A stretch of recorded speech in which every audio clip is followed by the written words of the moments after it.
right, this beautiful beaver moon, or some might call this the Taurus full moon. I think there's this super mini light moon or something like that. There's all the different cultures that have a way of tuning in, and the doorways they created to tune into the moon, the stories that they have to nurture that connection. So this week I'm going to kind of do a different bit of a rift. I'm still battling with a deep cough, so you'll hear me have moments of coughing.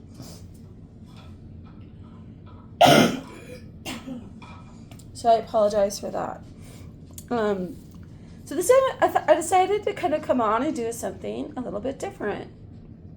One, to first kind of settle in and really feel, what has come up for you as that full moon energy has kind of imbued our consciousness or brought up something for us to look at or attend to. So for me, it's my spaces in my home. And it has to do around my creative spaces and my connection to time, which I thought was super interesting.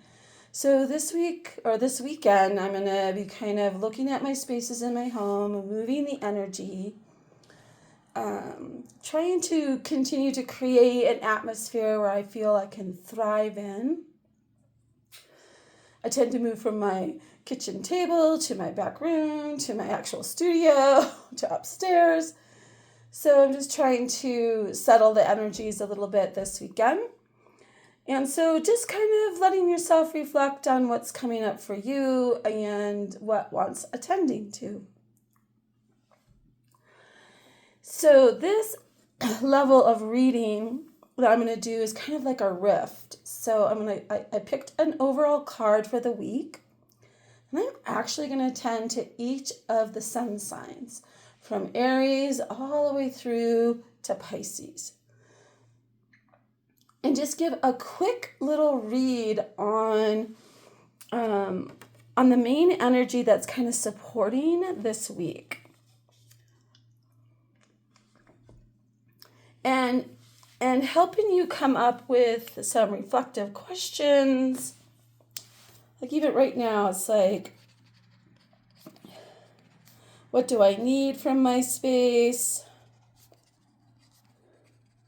What does my space need for me? So really deep questions coming up for me. I'm an Aquarius, so those deeper thoughts are kind of surfacing up. And with Taurus to help me ground into my physical space. So I thought that was kind of an interesting thing for me. And for us Aquariuses out there. All right. So again, this is kind of a rift. And then we'll kind of move from there. All right, let's see what happens.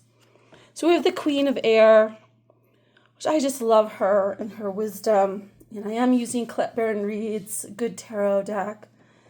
This week I felt very, like I really wanted nurturing energy, and her cards just feel very nurturing to me. And it's really about nurturing our thoughts and our knowing. It's really resting into what we have learned, the wealth of what we have learned. I love how this card is showing up now. For those of us who kind of follow the calendar of November 1st kind of being like we're just ending the year to begin the year. So I just, for me, this speaks volumes around completion. So just kind of feeling, the wealth that I have in my own knowing. And really honoring that. So for me, that's showing up with, I really know I need to attend to my space. So I'm going to follow that knowing. And all the wealth that I have around space and what I need for myself. So just feel for a moment the gift of your own knowing. And the wealth of that. And within that knowing, wisdom that's been cultivating. And I always feel she brings in this essence of gratitude for me when she shows up in my cards. Just feeling that gratitude for what is in our life. All right, so now here comes the rifting. So it'll probably take me a little bit in between each one. So this is Aries, right? And Aries is all about to begin. And I just love this card for Aries, and just, I always think all the messages are nurturing. And what I hear is, when I'm looking at this card, is to really sit in the value of your own growth over this past year. Feel into, celebrate what craft or skill or wealth or health that you have manifested. This sets the tone for the coming year. And rest into that growth this coming week. Rest into appreciating yourself for all of that beautiful growth. Okay, so now we'll move on to Taurus. I love Taurus. Taurus, this week is all about what matters within the heart space. And really nurturing your ability to choose through your own knowing what choice benefits your well-being. And celebrate that you've come to a beautiful place and a space in your life where there's room for choice. And for your heart to have a moment with you this week. And rest into the feeling of each of the choices that are before you. And this is really about matters of the heart, really connecting with the matters of the heart. Okay, so now we'll go to Gemini.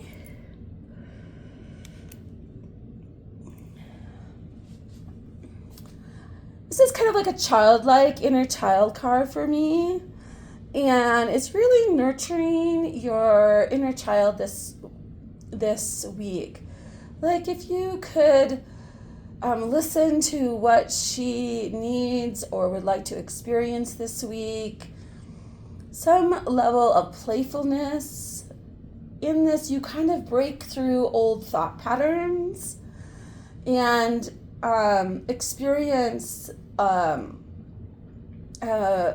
level of joy and happiness by allowing her to lead this week.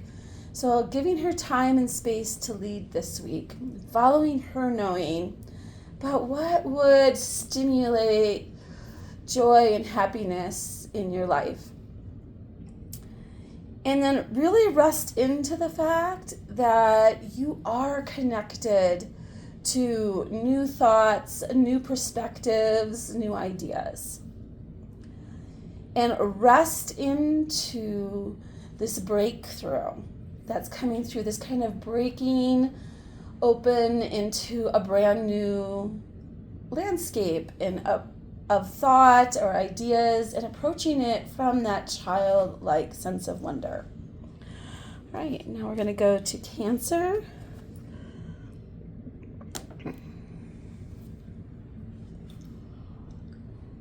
So Cancer this week is all about really harnessing your knowing. That there's no more to seek, that everything that you need is in front of you, to kind of really bathe in your own intuitive knowing, your own truths, to really ground into them by honoring your truths, and celebrate that you are in a very grounded, in your knowing place. That allows you to thrive and rest into the knowing. So you don't feel like you have to be seeking something this week, like allowing your mind to just rest into your own knowing. I love this. And also kind of like for Cancers to kind of also write down your dreams for the coming year. It's a very powerful time for you to do that. And now I'm going to go into Leo.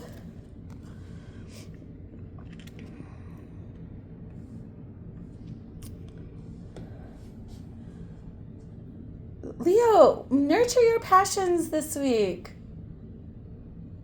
Your passions and your knowing are so intimately connected.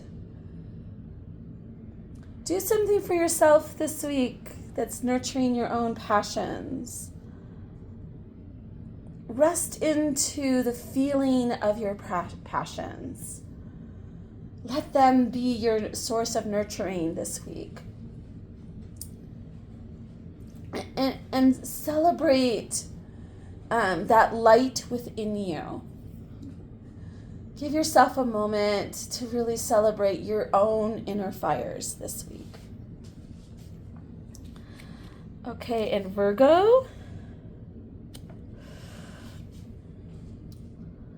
Virgo, this is a week to really tend to your heart. What nurtures your heart? Give yourself time to nurture and kind of rest into your own heart. Like, this is a time for you and your heart to really reflect on what matters to your well-being, what matters to your own nurturing, your own love, your own heart space. And take a moment and really celebrate that connection you have with your heart. And rest into the sacredness of this reflection this week. Now I'm going to go to Libra. Libra, this is a good week to follow your knowing and trim the fat. What do you truly know you no longer need that can be passed forward? What are you overthinking or over-worrying about? Is there some part of lack that is kind of being a troublemaker in your thought process, that you think you need things? Really look around and take inventory about what you already have. And celebrate your ability to discern through your own knowing. Rest into the fact that you have all these resources and that your knowing is going to, by surrendering to your knowing, will help you kind of put them into a new order, help you release what you don't know, don't need. And sometimes for the creative aspect here in this moment is like sometimes a fun exercise to do for you, Libra, is to put some random stuff together and create something out of it. So that you're not thinking that you need something, that you're using the materials that are already around you. That's a really fun activity to do. Okay, and then Scorpio. I love this because we're in Scorpio season right now. Scorpio, sometimes we're very deep in our heart, and it's kind of nurturing an idea, something that you want to manifest. And nurture that idea of it. And this week, kind of celebrate the gift of beginning.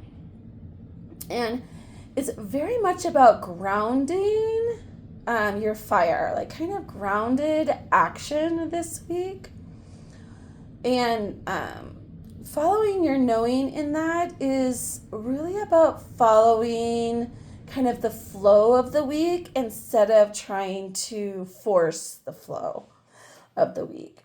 So rest into this, a concrete step you can take for yourself, something that you want to begin. The concrete step could be writing it down. It could be making a phone call, joining a class. It could be making a step towards something that you want. Like, it's a concrete earth-based moment. And so most importantly is, don't try to make something happen. Like, follow the flow of it. Use those ancestral waters that you're so intimately connected to, and really trust the flow of the day and the flow of this beginning. This something is ready to begin. It could be like, I really wanted to do a trip next year. I'm going to get the plane ticket. Something that's very concrete action. And this serves your well-being. This gets your waters moving, so they're not kind of broiling underneath. All right. And then we're going to do Sagittarius.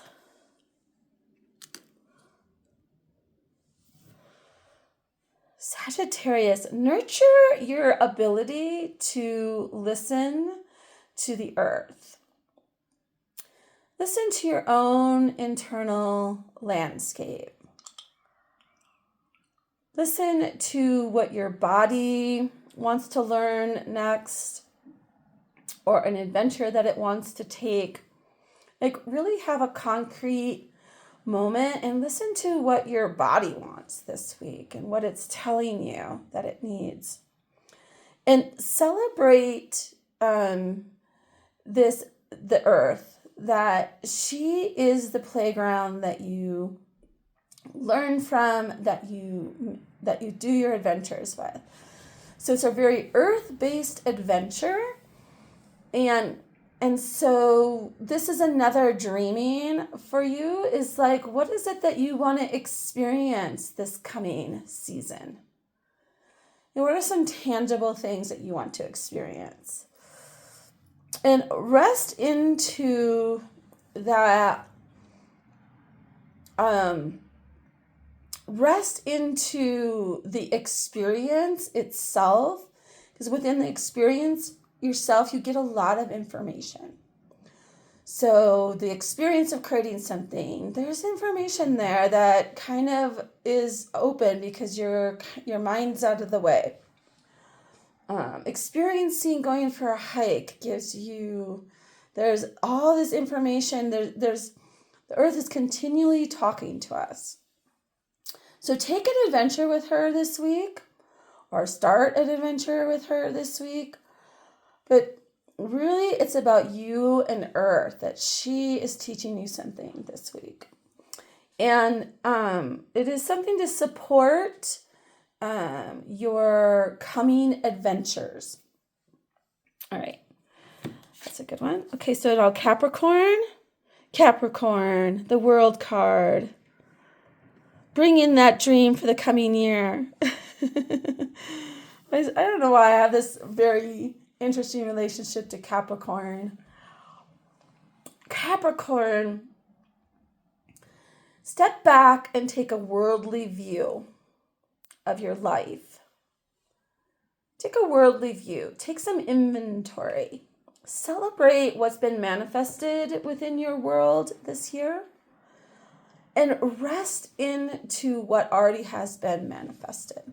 This is a time of resting into as we move towards your season.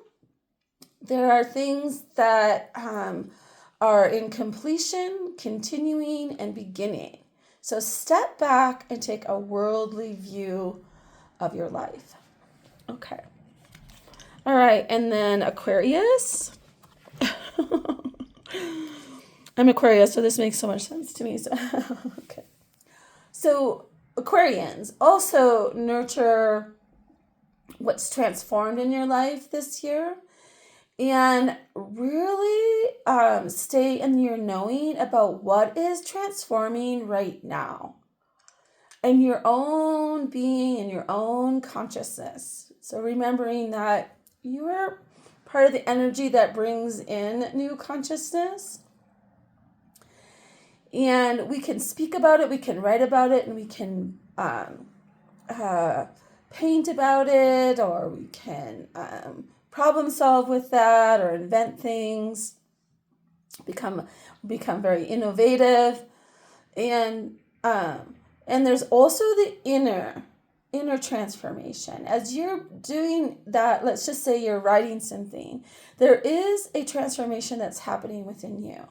So whatever you feel is transforming right now, allow it to transform. Because you're so connected to the future, you can get frustrated or can feel foreign that you're not getting future energy. And really, you're transforming from your receptivity. So what will be coming forward in December for you. So rest into the process of transformation, surrender to it, trust it, lean into your own spiritual tools, self-care tools. Aquarians, we can tend to want to be very hermit-like right now. So same with Capricorns. So really nurture.